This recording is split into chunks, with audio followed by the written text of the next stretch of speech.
Hello, Dr. Sanders. So for our fluid simulation program, I'm going to first show you it running. You can see the particles are scattering, and then we were able to implement gravity, as you can see here, and also there. So if we move all the particles on one side, we're going to be able to showcase that the particles move downward. So if I go ahead and do that, you can see the particles slowly moving the opposite direction. So we've been able to successfully implement gravity into this fluid simulation. And if I go ahead and show you specifically what I wrote. So the one in red is in Tino's, what Tino wrote. And then in yellow. So in yellow, we start off with the gravity implementation. So the first thing that you see is the Vy here. And essentially what that does is applies gravity to the particles. And then as we can see here, the tilt force X, this is part of the pan tilting. So this is what implements the ability to tilt the pan both in the X and Z direction. And if we do the ZX and VZ,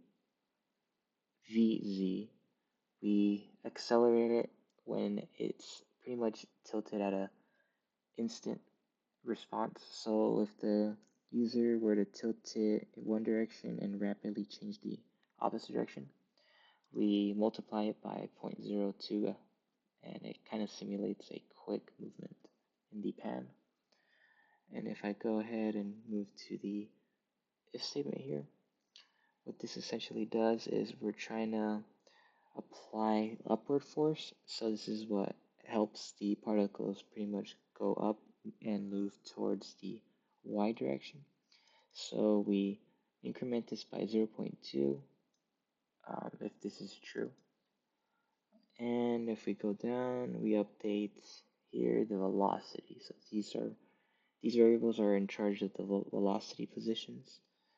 And if we go down here, the float pan surface, we could just picture this as giving the particles a place to stay still. So this is the surface of the pan, so we won't see the particles dripping out of the pan from the y direction. So yeah, that's important there.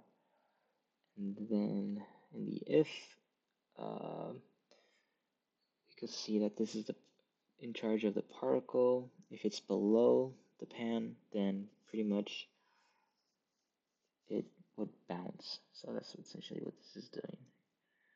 And then let's see. So when we increase velocity, right, we need a decay option also.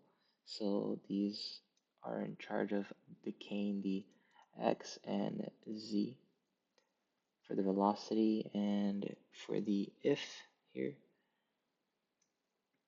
a brief overview of what all this does is pretty much just collision detection for the pan boundaries. So yeah, that's essentially what that whole if statement does here, and specifically in the nested if, you can see it implementing the pan boundaries.